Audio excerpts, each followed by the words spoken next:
The scorching Arizona sun beat down mercilessly on the crumbling wooden structure that had stood abandoned for nearly 3 decades.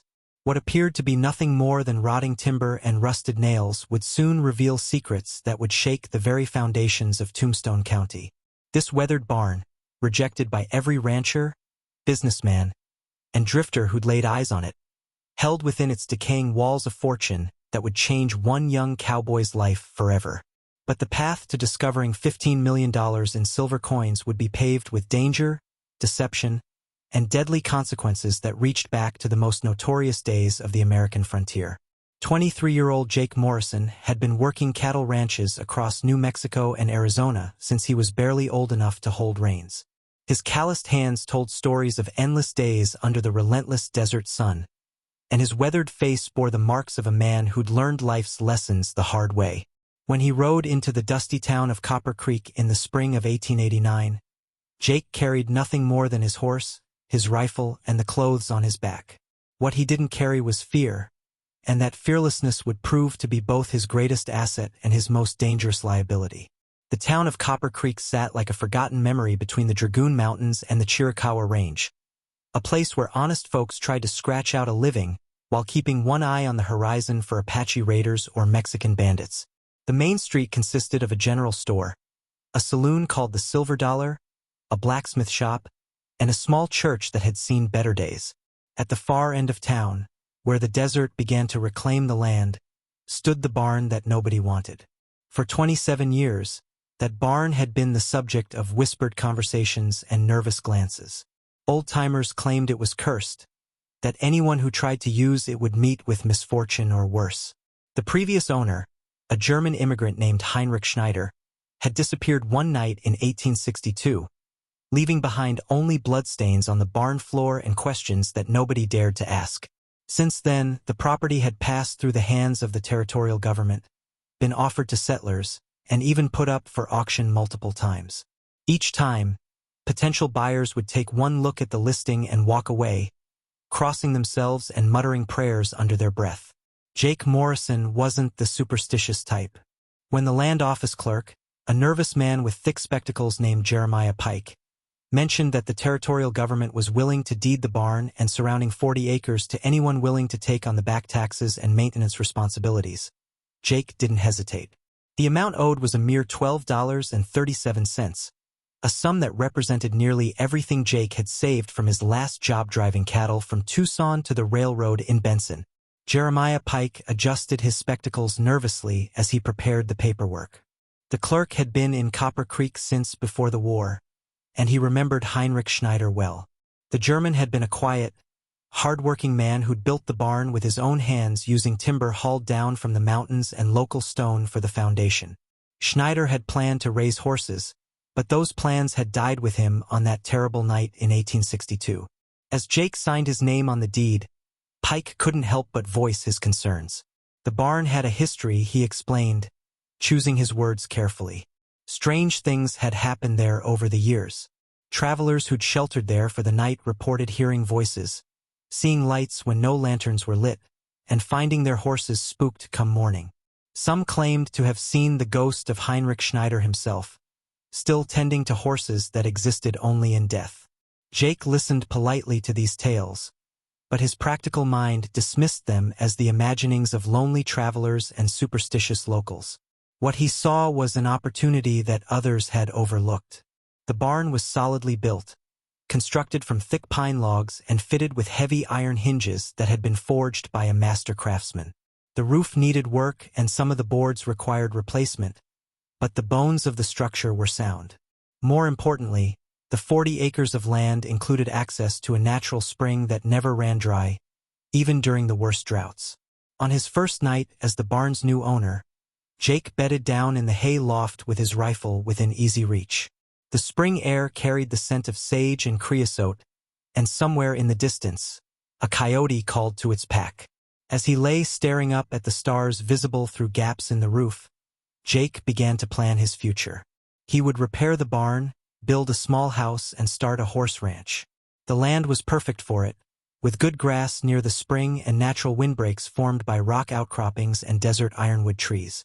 It was during his third day of cleaning out the barn that Jake made his first discovery. While mucking out old hay and debris from the stalls, his shovel struck something hard buried beneath decades of accumulated dirt and refuse. Brushing away the soil with his hands, Jake uncovered a metal strongbox, its iron surface pitted with rust but still intact. The lock had long since corroded away, and when he pried open the lid, Jake found himself staring at a collection of letters, documents, and personal effects that had belonged to Heinrich Schneider.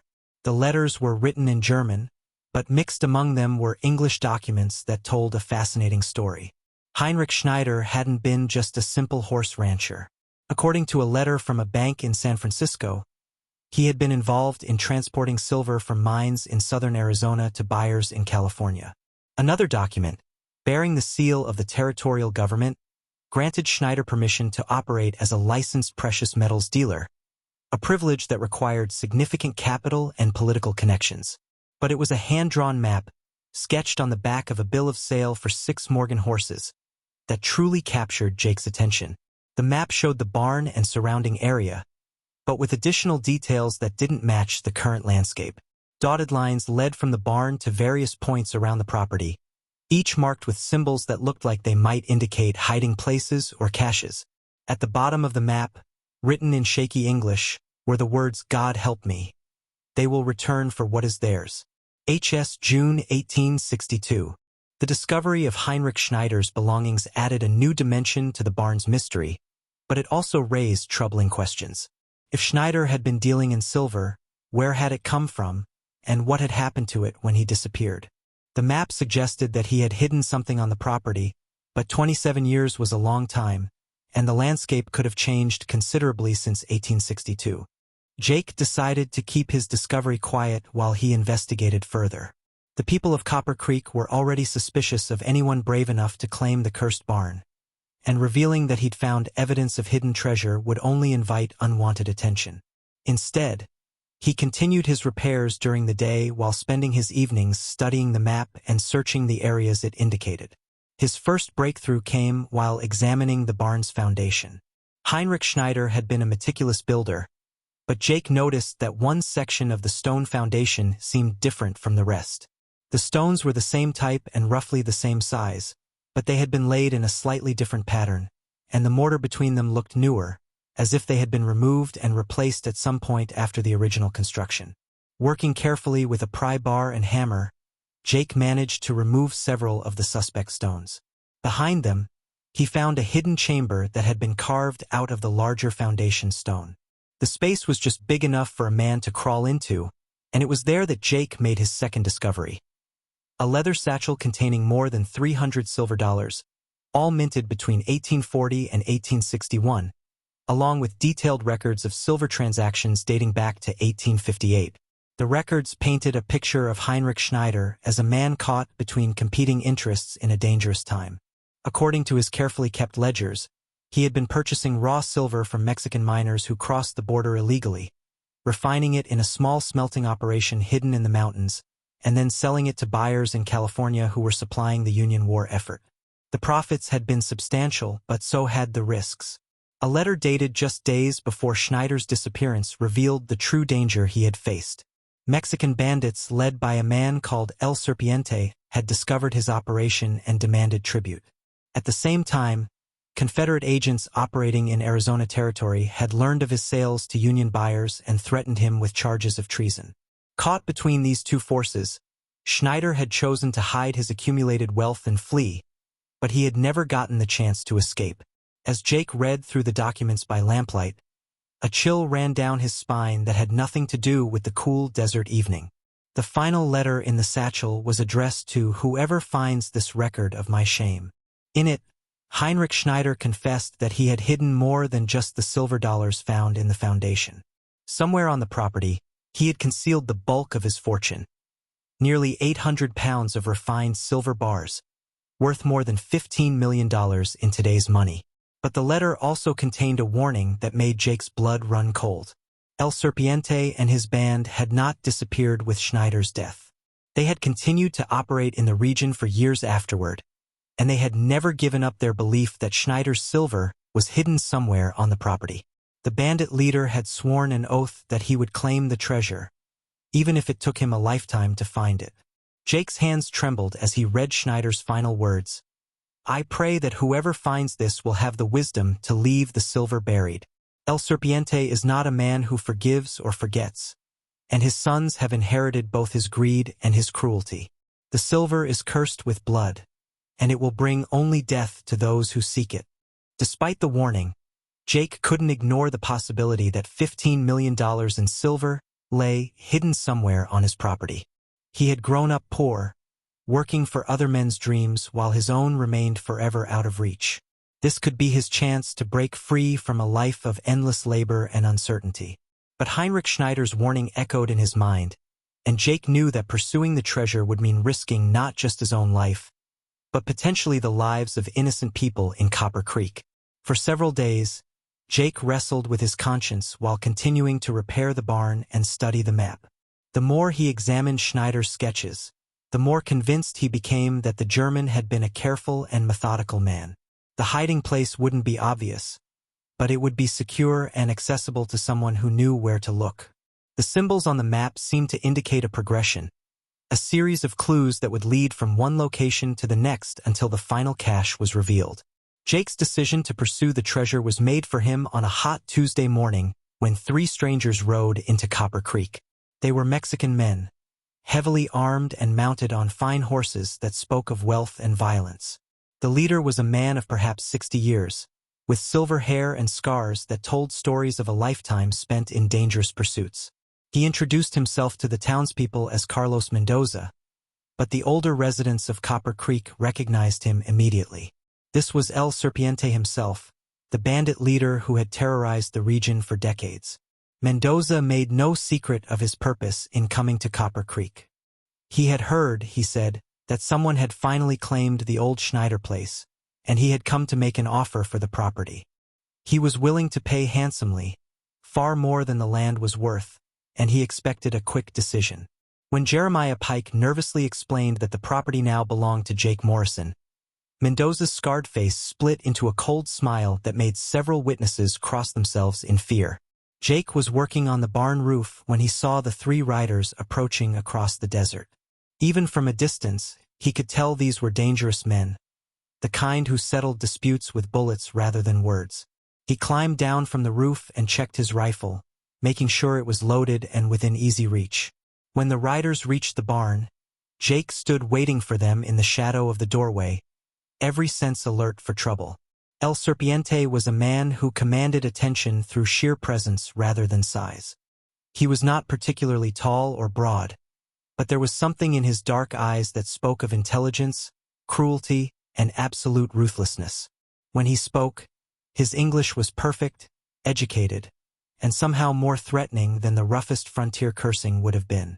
"You must be Morrison," Mendoza said, dismounting from his horse with the fluid grace of a man who had spent his life in the saddle. "I am Carlos Mendoza, and I have come to discuss a business proposition that I believe will interest you greatly." Jake kept his distance, his hand never straying far from his rifle.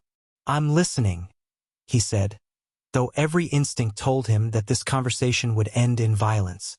Mendoza smiled his cold smile and gestured toward the barn with a gloved hand. "This is a fine property, but I suspect it holds more than you realize.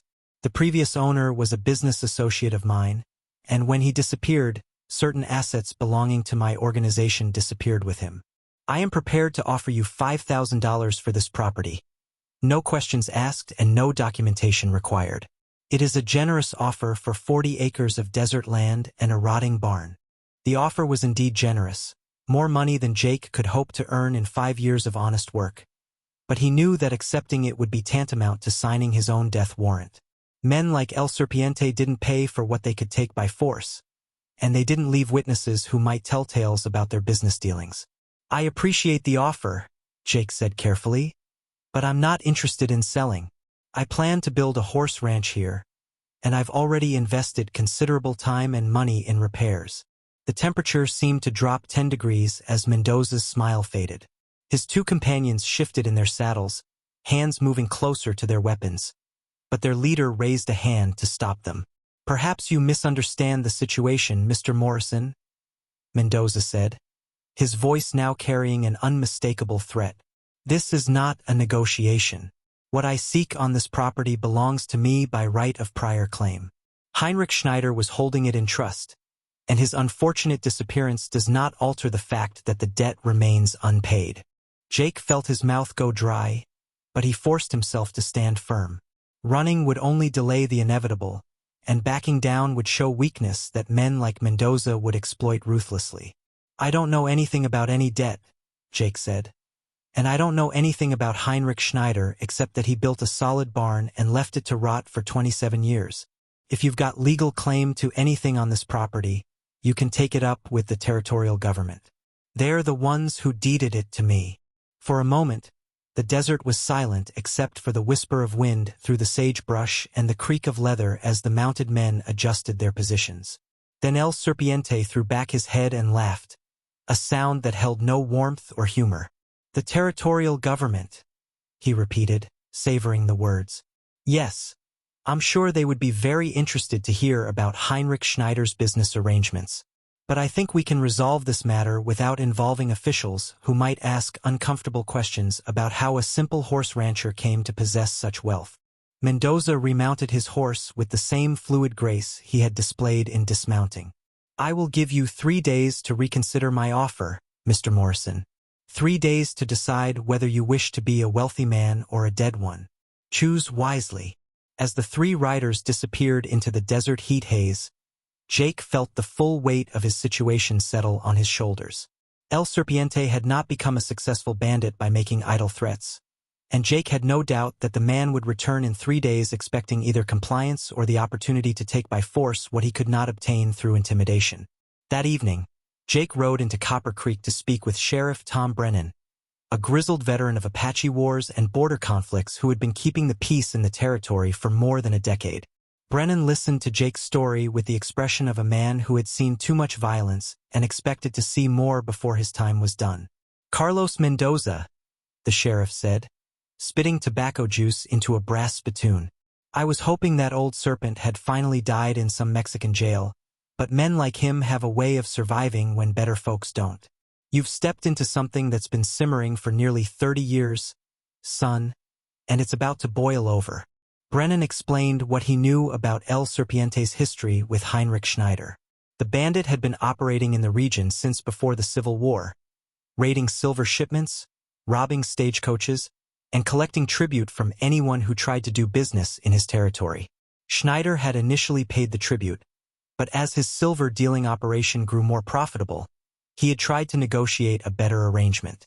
Heinrich was a smart man, but he made the mistake of thinking he could outweed a rattlesnake, Brennan said. Mendoza agreed to the new terms, then sent his men to collect not just the regular tribute, but everything Schneider had accumulated. When Heinrich refused to give up his entire fortune, they tortured him to death trying to make him talk. Problem is, he died before he could tell them where he'd hidden the bulk of his silver. The sheriff's revelation explained why the barn had remained unclaimed for so many years. Everyone in the territory knew that El Serpiente was still looking for Schneider's treasure, and nobody wanted to be caught in the middle when he finally decided to come looking for it. What are my options? Jake asked, though he suspected he already knew the answer. Brennan was quiet for a long moment, studying Jake's face in the lamplight. Legally, I can't do much until he actually commits a crime, and by then it'll be too late to help you. Practically speaking, you've got 3 choices. You can run, you can fight, or you can give him what he wants. What if I can't give him what he wants because I don't know where it is? Then you'd better learn fast, because Carlos Mendoza didn't survive 30 years of banditry by accepting, I don't know, for an answer. Jake returned to the barn that night with a new appreciation for the danger he faced, but also with a growing determination to find Schneider's treasure before El Serpiente returned to claim it. If the silver was really worth $15 million, it represented not just wealth beyond imagining, but also the power to hire enough gunmen to protect himself from Mendoza's revenge. Using Heinrich Schneider's map as a guide, Jake began a systematic search of the property. The German symbols led him first to a large boulder about 100 yards from the barn, where he found a small cache containing gold coins and more detailed maps of the local area. These secondary maps showed mine locations, water sources, and safe routes through the mountains, but they also contained additional symbols that seemed to point toward a larger goal. The pattern that emerged from studying all of Schneider's documents was that of a man who had created an elaborate treasure hunt, with each discovery leading to clues for the next. It was a system designed to confuse casual searchers while providing clear direction for someone who understood the Germans' methodology. Jake spent hours poring over the maps by lamplight, trying to decode symbols that seemed to combine German, Spanish, and Apache pictographs into a unique language that only Schneider had fully understood. His breakthrough came on the second night, when Jake realized that the symbols weren't just indicating locations, but were also providing a timeline. Schneider had hidden his treasure in stages, beginning in 1858 and continuing until just days before his death in 1862. Each cache had been placed according to a master plan that took into account seasonal water flows, Apache raiding patterns, and the movements of Mexican bandit groups. Following this realization, Jake was able to locate 3 more caches containing silver coins, gold dust, and precious stones that Schneider had acquired through his trading operations. Each discovery brought him closer to understanding the Germans' final hiding place, but it also brought him closer to his deadline with El Serpiente. On the morning of the third day, Jake found what he believed to be the final clue. Hidden in a crevice beneath a distinctive rock formation that Schneider had marked as the Sleeping Giant, Jake discovered a metal tube containing a detailed map of a cave system in the nearby mountains. The map showed not just the cave entrances, but also detailed passages, chambers, and what appeared to be a large storage area marked with the symbol that Schneider had used throughout his other documents to indicate silver. The cave system was located approximately 3 miles from the barn, in rough country that would be difficult to search without specific knowledge of its location. According to Schneider's notes, the main entrance was hidden behind a waterfall that only flowed during the spring snowmelt, making it virtually invisible for most of the year. The timing explained why the treasure had remained undiscovered for so many years, and it also explained why Schneider had chosen that particular location for his most valuable cache. Jake spent the morning preparing for what he knew would be a dangerous expedition into the mountains. He loaded his pack with rope, lanterns, and tools that he might need to access the cave system, and he left detailed notes explaining what he had discovered in case he didn't survive the attempt. If El Serpiente killed him, at least there would be some record of Heinrich Schneider's story and the location of the hidden treasure. The ride to the cave system took Jake through some of the most beautiful and dangerous country in the Arizona territory. The trail wound through stands of ancient saguaro cactus, across arroyos carved by flash floods, and up rocky slopes where one misstep could send horse and rider tumbling to their deaths.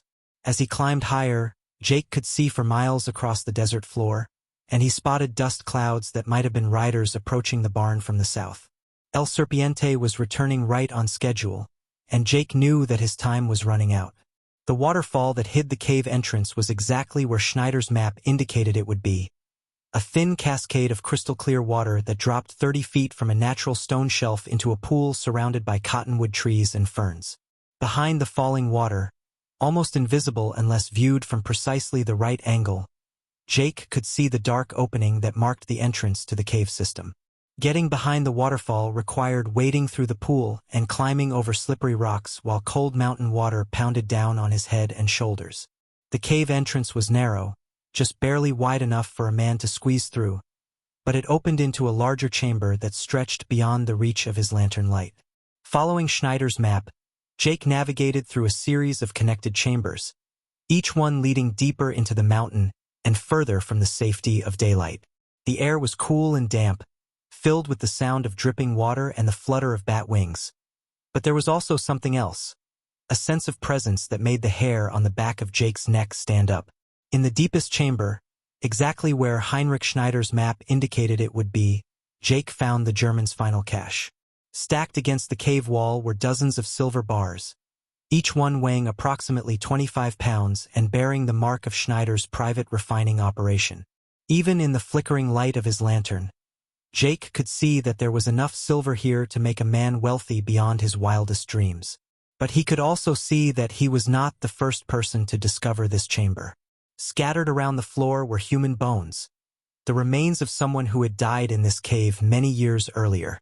A rotted leather belt still encircled the skeletal remains, and attached to it was a holster containing a rusted Colt revolver. Near the bones, Jake found a journal wrapped in oiled cloth, its pages still legible after decades in the cave's constant humidity. The journal belonged to Heinrich Schneider, and its final entries told the story of his last days. Pursued by both Mexican bandits and Confederate agents, Schneider had retreated to his cave hiding place to wait for the danger to pass. But El Serpiente's men had found his trail, and rather than reveal the location of his treasure, the German had chosen to die in the cave where he had hidden his life's work. Schneider's final entry, dated just days before Jake estimated the man had died, contained a warning that chilled Jake to the bone. "They have found the cave.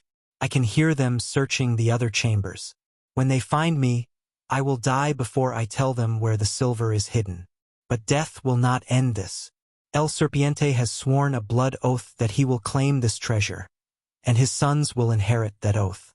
The silver is cursed now, cursed with the blood of the innocent and the greed of evil men. Whoever finds this cache must choose. Take the wealth and accept the curse, or leave it buried and break the cycle of violence." As Jake read these words by lamplight, surrounded by the bones of a man who had died protecting his treasure from bandits, the sound of voices echoed from the direction of the cave entrance. El Serpiente had somehow tracked him to the cave system, and Jake was trapped in the deepest chamber with no way out except through the passages that his enemies were now searching. The voices grew closer, speaking in rapid Spanish punctuated by English curses. Jake could hear at least 3 different men, and their conversation made it clear that they had been searching for this cave system for years. One of the voices belonged unmistakably to Carlos Mendoza, and the old bandit's tone carried the satisfaction of a man who had finally achieved a long-sought goal. Jake extinguished his lantern and crouched behind the stacked silver bars, his rifle ready and his mind racing through possible escape routes. The cave chamber had only one entrance, but Schneider's journal mentioned a second passage that connected to an underground stream. In the darkness, Jake felt along the walls until he found a narrow opening that his fingers told him led downward into the mountain's depths. The sound of approaching footsteps forced Jake to make an immediate decision. He could stay and fight, but 3 armed men in the confined space of the cave would have overwhelming advantages. He could try to negotiate, but El Serpiente had not spent 30 years pursuing this treasure only to share it with the man who had found it first. His only real option was to escape through the unknown passage and hope that it led to another exit from the cave system. Jake squeezed through the narrow opening just as lamplight began to flicker in the main chamber behind him. He heard Mendoza's voice, filled with triumph and greed, as the bandit leader discovered the cache of silver bars.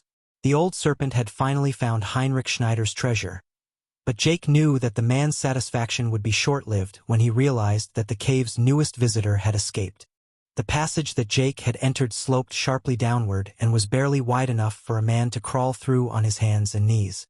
Behind him, he could hear shouts of anger and frustration as El Serpiente's men realized that they were not the only ones who knew about the treasure cave. Ahead lay only darkness and the sound of running water, but that sound represented hope, because underground streams had to flow somewhere, and that somewhere might be outside the mountain. After what felt like hours of crawling through the narrow passage, Jake emerged into another chamber where an underground river flowed swift and cold through the mountain's heart. The current was strong enough to carry a man, but Jake had no way of knowing where the river would take him or whether he would be able to surface before drowning in the mountain's depths. Behind him, the voices of his pursuers grew closer, and Jake knew that he was running out of time and options. The underground river represented a terrible risk, but staying in the cave system meant certain death at the hands of men who would torture him for information about other possible treasure caches before killing him. Jake took a deep breath, said a prayer to whatever gods might watch over desperate cowboys, and slipped into the icy water of the underground river. The current immediately seized him and swept him into darkness, carrying him through passages carved by thousands of years of flowing water deep beneath the Arizona mountains. The river carried Jake through a nightmarish journey of underwater passages, narrow channels where he could barely keep his head above water, and sudden drops that sent him plunging into pools so deep that he thought he might never reach the surface. Several times he was certain that he was going to drown, trapped beneath tons of rock with no hope of rescue. But each time the current swept him forward into new passages that continued toward some unknown destination. After what might have been minutes or hours, Jake saw something that made his heart leap with hope. A faint glow ahead that could only be daylight filtering down from the surface. The underground river was approaching an exit, and if Jake could survive a few more minutes in the icy water, he might yet escape the trap that El Serpiente had set for him. The river's exit was a narrow gorge where the underground stream emerged as a waterfall that dropped 20 feet into a natural pool surrounded by cottonwood trees and desert willows. Jake managed to grab an overhanging branch and pull himself from the water just before the current could sweep him over the falls, and he collapsed on the rocky bank, gasping for air and shaking from cold and exhaustion. But his ordeal was far from over. Jake's escape from the cave system had saved his life, but it had also left El Serpiente in possession of Heinrich Schneider's treasure. The bandit leader now had access to $15 million in silver bars, wealth that would make him the most powerful criminal in the American Southwest. More importantly, Mendoza would not be satisfied with simply claiming the treasure. He would want to eliminate the only witness who could connect him to the cave system and its hidden wealth. As Jake made his way back toward Copper Creek, staying off the main trails and moving carefully through the desert scrubland, he knew that his problems were just beginning. El Serpiente would not give up the hunt, and Jake would spend the rest of his life looking over his shoulder for the old bandit's revenge. The treasure that had seemed like salvation had become a curse, just as Heinrich Schneider had warned in his final journal entry. But Jake Morrison was not the same young cowboy who had claimed an abandoned barn just a few days earlier. His experience in the cave system had changed him, hardening his resolve and sharpening his understanding of what it meant to fight for survival against overwhelming odds. He had found the treasure, lost it to his enemies, and escaped death by the narrowest of margins. Now he faced a choice that would define the rest of his life. Run and spend his remaining years in hiding, or stand and fight against forces that had terrorized the territory for decades. The decision was made for him when Jake crested a ridge overlooking Copper Creek and saw smoke rising from the direction of his barn. Through his field glasses, he could see that the building was engulfed in flames, and 3 riders were circling the burning structure like vultures around carrion. El Serpiente had returned from the cave and taken his revenge on the property that had started the entire deadly game. But the burning barn represented more than just the destruction of Jake's dreams of building a horse ranch. It was also a message, a warning that Carlos Mendoza would not be satisfied with simply claiming Heinrich Schneider's treasure. The old bandit intended to eliminate every trace of the German's legacy, including the young cowboy who had dared to challenge El Serpiente's claim to the silver cache.